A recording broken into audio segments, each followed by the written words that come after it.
Hello, good morning, good afternoon, good evening, wherever you are watching or listening from. This is the first live podcast from Better Together with Alleo. It's November 25th, 2022, and this is the first episode tackling a very hot topic, the changed meeting culture in a hybrid workplace. I'm very excited to be joined today with a great industry colleague and a friend, Jörg Weisflog.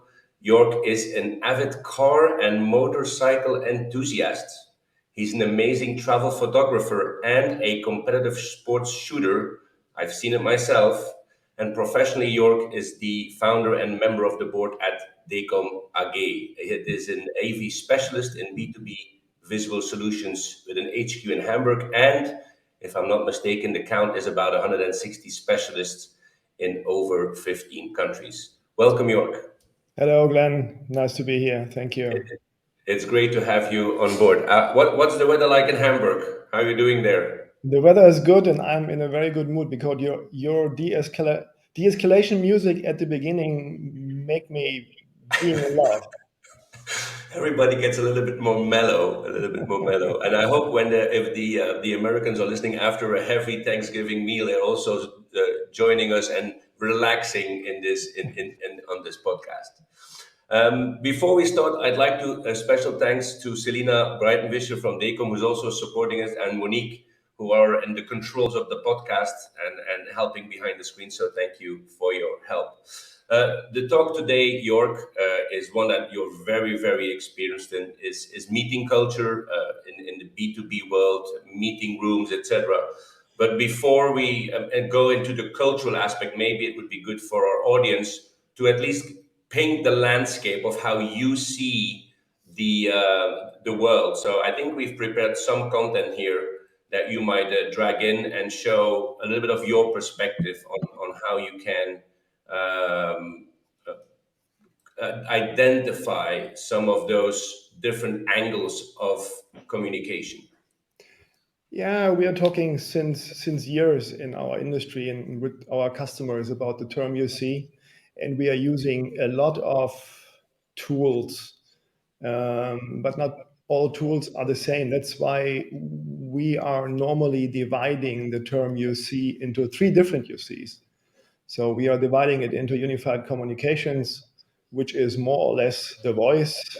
We have the second UC, which is unified conferencing, where the picture matters. And we have as the third one, unified collaboration. That's also a reason why we think, or I think, that having a phone call or having a video call does not necessarily mean that we are collaborating. Yeah? So collaborating is voice, video, but also whiteboards, all kinds of data, JPEGs, PDFs, Words, Excel, annotating, sketching, everything at the same time on a digital canvas, and even from different locations and different people at the same time. So When you talk about different locations, do you think that that has expanded over the years as far as where people work from? it has a lot expanded, and there is even a story to it, how different it could be between different countries. So COVID showed us that it is essential to be able to work from home. Not all countries were on the same page. In some countries, we had to establish even first internet connectivity and server connectivity, while other countries were jumping on the standard UC tools.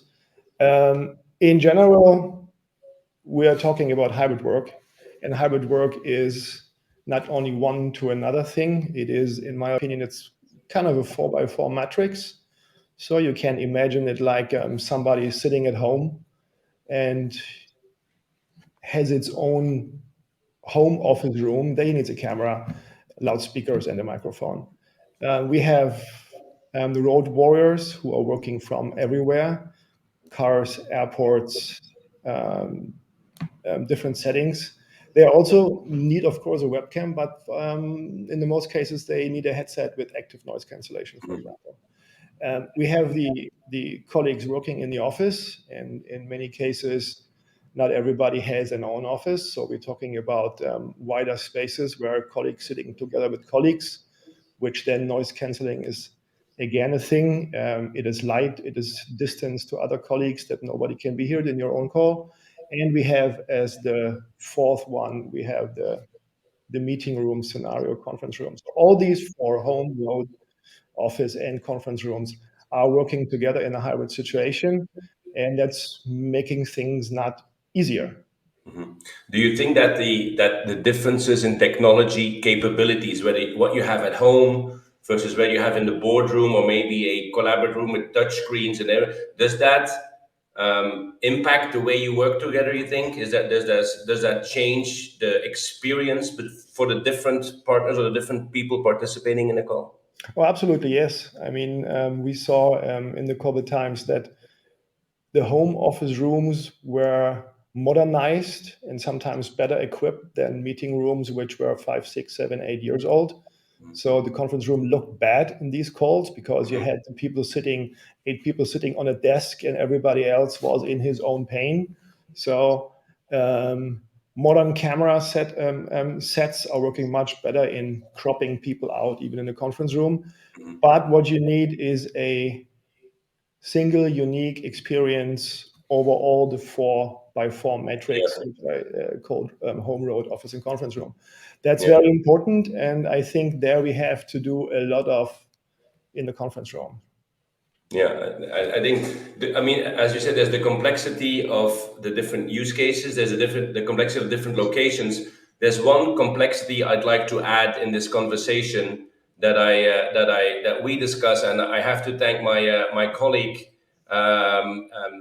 Darren Brooks, because he had could discuss the complexity of how we actually need different tools in different parts of our work. At some point, when we think about working together, there's information that we gather, and that creates new ideas. Then we go in, and that's more a personal, maybe one-to-one individual work. Then we go into a meeting room where we discuss and try to collaborate and improve on the idea. And then there's, of course, then the presentation mode, where we have a solution that we want to present to our management or to our customers. But that's a recurring cycle. So I think also not only what you discussed, but the component of what are we trying to achieve. That's usually different ideas. Ideation might be whiteboarding. Meetings might be indeed Teams and Zoom and sharing information in a screen share. Presenting might be more engaging. I think that's another layer of complexity. And together with that, one of the elements that we've seen is that the more of those complexities that you add, more people from different locations, different pieces of content, different applications, it becomes more and more complex. And how do you manage that? Because the meeting culture has dramatically changed in its digital form. How do you see that with the technology? How do you see that in the meetings, that this complexity is some more difficult for people to master? I mean, there are different types of meetings, right? There are reports, there are discussions, there are brainstormings. Um, if we think some years back, a normal way of a meeting was that somebody was connecting a laptop to a projector, and he had on each PowerPoint slide 5, 6, 7, 8 bullet points, and everybody could see the bullet points on the wall. And the presenter was just reading from his place his bullet points, and everybody was following him and his bullet points on the big screen. Um, that is not collaboration. Yeah. So getting all people to collaborate needs specific tools, and only having video or only sharing one document between each other is not real collaborating. I think we have to change the meeting culture, or think about our meeting culture, if the meeting culture is appropriate to the meeting what we want to have. And what I mean with that is, with all the tools we have today, and with the requirements of the jobs today, I think it is necessary that people get used to be exposed in front of an audience, stay up, stay in front, know what you're talking about, know your tools, know your files, know your different kind of files, bringing them up to the screen like playing, and not to be afraid of, and manipulate them while speaking and talking about your topic. So, and these kind of meetings needs specific tools. So not all meetings need these tools, but if you want to have a fruitful outcome, good discussions, maybe garnished with the brainstorming, then you need this kind of stuff. Yeah, but do you think that the tools that we have available, I mean, you could imagine that as we discussed complexity, different location, different ways of conferencing, different part of the process, the more complex it becomes, typically, the more complex a tool needs to become with more toolbars and more features, and it becomes the adoption drops because of the complexity.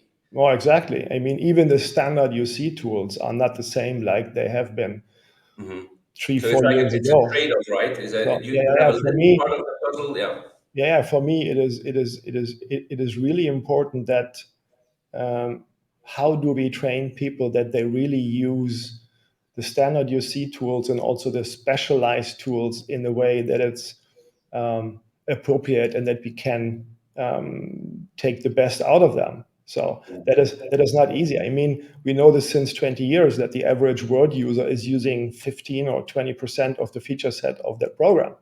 Yeah, And and especially in that's Excel as well. I know that Excel is really has a lot of opportunities, that's for sure. so that's why for me it's important that we get our people to work with UC tools and specialized tools, and how can we scale that everybody is learning quickly.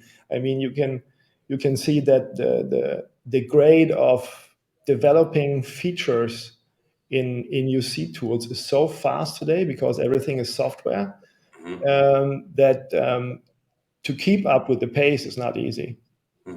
Do you guys at Dekom have a certain way of helping customers, like training or programs to help that adoption going on? Yes, we have training programs, we have adoption programs, but I was even talking more about our colleagues within the company. So Okay. when we are implementing a new tool, we try to make it from the bottom and from the top. So it means that the young people, the apprentices, for example, they should use a new tool in our meetings. So we have something what we called the deal of the week, where the young people have to interview the senior key account guys about interesting business cases and interesting deals, and they should present their their knowledge, what they gathered about the deal. They should present it with new tools, so that the young people are learning these. And the first, that the company leaders are using the same, so it is flowing into the company from the bottom and also from the top. So It's a very interesting perspective. Obviously, when you work with customers as well, you're looking at champions because, as we all know, not everybody is an innovator, not everybody is an early adopter. So, trying to figure out who has the right mindset,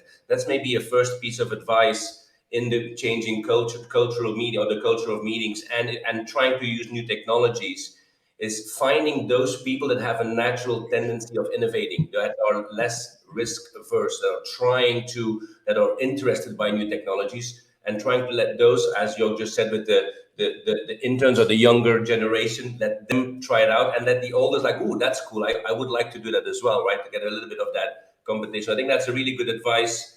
Maybe we should take that in one of the notes, Selena, because I think that is indeed some of the a lesson learned of what should to be going on.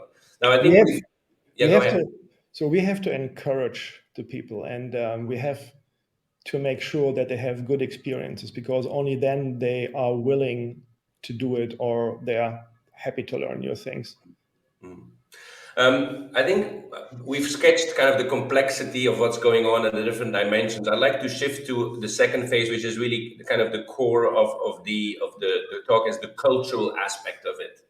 What are you kind of seeing as the key changes that are needed, or the change that have happened in the meeting space when it comes to meeting culture? That's a good question. There's a lots of answers to that. Um, for example, home office is something what everybody is doing at the moment, and I have a shared opinion about that. So of course it's good when people like to work from home. They should be able to do it. On the other hand, and I can see it here, it is not easy to onboard new company members, new colleagues. It's not easy to onboard, educate, and train specifically young people and apprentices or so if they are not sitting next to you. And you Um, talk about the company culture, then have yeah, absorbed the culture. Yeah, that's a really good yeah, point. and it's technically also not easy, because we have Tuesdays something what you would call an all hands meeting, and if there are 60 people in a call, it is easy for people to disappear. Not that they want it, but they do, because not everybody has its speaker slot in that meeting. So it is a lot about how to take people into the meeting. Maybe one solution would be make the meeting smaller, make them shorter, make them more concentrated. So and people who are sitting at home, if you have not the right tools, cannot participate in the meeting like the people in the room, especially when you use whiteboardings or brainstormings and different different kind of files. So if it's only I share a PowerPoint or you share a Word, okay. But if it's more complex, if we have more data to show, if we have more sources to show, then it is still it is still a challenge to make this really efficient. Yeah. One of the things you mentioned, and I know we don't think exactly the same about this point, but I still want to challenge us and the audience to think about this. When you say about, yeah, people are in the meeting, but they don't really have a role, but they have to be in the Teams meeting or the Zoom meeting because that's the slot, the 1 30-minute slot a week we sit together. One of the things that we are seeing at Alleo is the trend of what we call asynchronous work.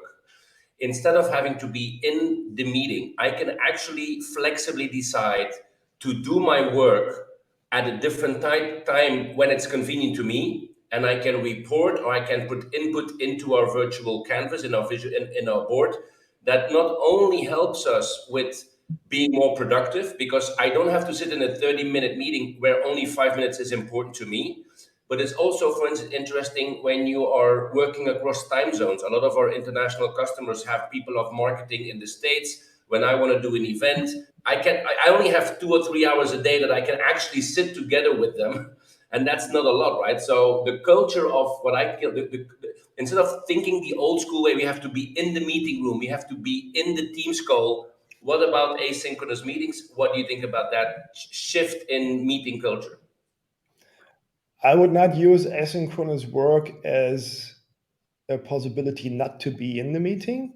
For me, it's more important that if we have an ongoing project or an ongoing task, and if we both quit the meeting in 15 minutes, and you or me, we want to add input, we want to work on stuff, we do it in a digital canvas in a project, and I can work another 3 hours on that. And when you tomorrow open the workspace, you have already my results in. So we have a full project traveling with us, where we can work in an asynchronous way when we are not in the meeting. But I think we still have to be both in that meeting, but we can work more further on the content and on the problems or on the Yeah, goals, what we want to achieve when we are not in the meeting or not no, no. I think in the that's a really good point. I conference. compare it with travel. I mean, in the before COVID, we traveled all the time because we were used to travel, just like we were used to be in the meeting. Today, I'm still traveling, but it's a lot more of a consideration. Like, why am I traveling? It has to be a qualitative, valuable experience to travel, because otherwise, I can do it virtually. I think, yes, I still want to be in the meeting when there is a conversation going on, when there's 3 or 4 people that need to be sitting together and sharing ideas. We need to be in the meeting together. But how much percent is really the talk point, and how much is preparation and collaboration? And maybe if we are a meeting with four, I need a one-to-one with my CEO, or I need to talk to marketing one-to-one to get something done. And then together, that's really when the magic happens. But it's not like every week or every week 5 times. It's like we do our work asynchronously, and then, as you say, we still need to sit together, just like we still have to travel, for the record. But it's really more, people think more about the value of that. That's what you say is exactly my argument since years to do video. Yeah. Instead of flying 3 times into the US a year, I can meet you every Tuesday 2:30, and we will have a much better relation because we know each other much better. And I'm doing since years more video calls than phone calls, because Mhm. the picture, the gesture, Yeah. our exchange matters a lot and is transporting a lot. I even do calls with partners completely only by video. And that's a funny thing. Last week, somebody approached me and wanted to talk to me and show me, and I didn't know the company. And in the phase where you exchange contact data and time the first meeting, I said we will do a video call. So I want to do a video call, and that guy called me on voice, so which I really didn't like. So Not a good if we impression. want to make business together, I want to see Yeah. you. Yeah, that is true. So could we summarize maybe that one of the key cultural changes is the awareness of the quality, the importance of sitting together in a meeting. People have realized that it's really adding quality instead of just doing it mindlessly, sitting together for every meeting, that people are more aware about the value now that they've been apart for 2 years working from home, that they've appreciated more the collaborative nature of the meeting, the value that's created in the meeting. I can collaborate with you much more if I can see you, and if Yeah. I have all the documents under the tips of of my Hmm. of my fingers, and Hmm. I can evaluate what you speak and what you show me much better if I can see you. Hmm. So Hmm. that it is essential, in the combination of conferencing and collaboration, Yeah. what makes The next. modern work in a hybrid environment Mhm. um, very important. Okay. When we talk about indeed that awareness, people working together, and yeah, as you said, I want to see people. One of the other aspects of, and again, it's not not specifically linked to the bottom line yet, but there's certainly a growing awareness about the, especially with HR or in HR and around talent retention, talent acquisition.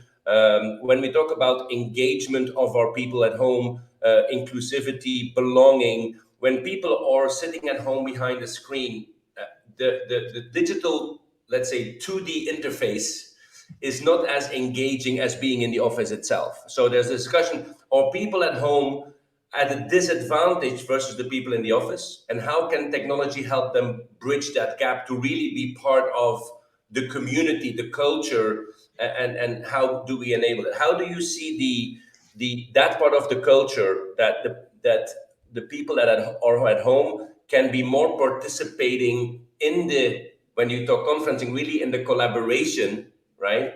And have a better conferencing experience, but also being heard more, have equal say in the meeting, etc. If you want to have equal stay in the meeting, turn your video on, and don't show me a black pane with your name on. So I need to see you. So and Is that the only thing though you need? Because I was thinking, I mean, in Teams and Zoom, yeah, there's 15 people on the call, but there's always the same three people talking. Just like if I'm in a meeting room, there's always the same three people talking, and the rest. So how can I increase yeah, that? but the difference to a normal conference room, and what you just said is, when you say something, or I say something, or a third person is saying something, the people look at us, and we can move our Yeah, eyesight, and we see them also. yeah, So and that's the difference. If in a video meeting, or in a larger call, people are deactivating their video. For me personally, it's a kind of rude, because I'm yeah, not talking to you in the same room looking that way and don't look at your face. yeah, Oh. yeah. Okay. I think we were about, yeah, we have about 4 or 5 minutes left. I do not know if there's any questions in the meantime coming in. For people that are on the call, you can click your little chat icon at the top, which I will check into, and send a message, send a question to either York or myself, if that is in. I see a question coming in on the left side here in the section. How can we fulfill a good onboarding of employees or tool adoption? What is the best motivation to get better and not to stick to the work methods and tools that they are used to? This is really related change management, York. What's your view on this? That's not an easy question. So So it's it a good depends. question. It depends, of course, from the company culture itself. If it's a more or less hierarchic company, or a more, let's say, open environment. For me, it is important that we are able to encourage and motivate people, that we not not criticize from above. We have to respect everybody, and we have to develop methods to bring people to work with these tools, that they themselves appreciate working with it. It needs to be fun. And only when something makes fun to work with, people like to use it, and people have their success moments in doing it. And that is something what the manufacturer has to keep in mind, because if they build tools which are not easy to overlook, which are not so easy to learn, not so easy to get teached with, then people don't have quickly success moments. But we have to create quickly success moments. This is motivating people. Yeah. It should make fun. Yeah. Do you think there's a difference in the generational aspect about how people are willing to change? I mean, you talked about the motivation and adoption, but is there? Do you think it's also a generational difference? Maybe it's a super individual thing. Some people are like to explore things on their own. Just click there, look what is happening, and other people needs to get a lesson how to do it. I mean, when I started to learn Photoshop, YouTube was not really the big thing what it was, what it is today. So try and error. So, but not everybody is used to learn things in that way. But that way is also slow. So we should make the process of learning a fun way and a scalable way. Yeah. One of the things that I have learned in the many years of experience, always being involved in new technology, because that's kind of been my thing, is the that change management. People really do not have the tendency to want to change. I always compare it. People are stuck with their feet in the concrete, and then you ask them to move to somewhere else, but they're stuck somehow mentally, right? There's a great book called The Thinking Fast and Slow. People, when they used to something, it goes automatically. And even if the new thing is better, at the beginning, you have to learn the new thing. If you have to learn to drive, you have to learn. So it seems more difficult. One of the ways, Learning new things means you have to go out of your comfort zone, exactly, and exactly. and y- you have to be willing to do this for yourself and not for your employer. Yeah, that's a good point. But one of the things I was thinking, what can employers do? And it's a little bit of a tricky question because we don't want to be like Elon Musk saying, "Hey, everybody has to come to the office." We see we see what happens there with that kind of abrupt management. But however, I think a great anecdote has been that when we were talking in a previous company to two different customers that had bought our technology, one had a 95% adoption on a conferencing solution, and the other one was like at 10. And when I asked the people, and it was video conferencing, by the way. So when I said, okay, well, how can you have enabled this video conferencing communication on your laptop so quickly? The answer was very simple. We took away the phones. And so they didn't have a chance to stick in the old. And I think that's exactly what happened with COVID. When we talked about being in the office or working from home, nobody could work from home. And then suddenly we had to work from home. And everybody's like, oh, if only we had known before, we would have done this a long time ago, right? And that's that change management little push you need to reset into a new normal. And I think that's a question: how far can you see a push, and how do you have to pull? Like you said, you have to have a little bit of a pull and a push to get people to embrace new technology for the better of themselves, but also for the better of the company, obviously. Yes, you're right, and it's always a way how people receive or use new situations. So a German psychologist or so said sometimes it is like it is, so the situation is like it is, but only what you give into it will determine your own experience. Yeah, Yeah. yeah, So the glass should be not half empty; it should be half full. And how so what you give into it will absolutely determine your own experience. yeah. That's a really good perspective. Last question, York. We have almost at the end of time, and I think it's a really good one to end with. If you look at your glass ball, what would you think, or what would you wish for the future of hybrid work? What do you think would be a great achievement in the next 1 2 years, as far as the hybrid workforce or the hybrid way of working? That's a personal question or is a business question? If it's a You business can answer question, it I would any say way you want. better audio, better lighting, more media competence. Um, for me as a person, well, that's difficult. I don't have a quick answer to that. It's so far ahead of us. I mean, it is. We are so much already. I think that's one of the challenges. We as industry, in this industry, we're already so far ahead of what the current standard is, because we do video, as you said, we do it every day, and we know how to do Teams and Zoom and Alleo and all these other tools are day to day. And so I think there's a lot of catch up to do.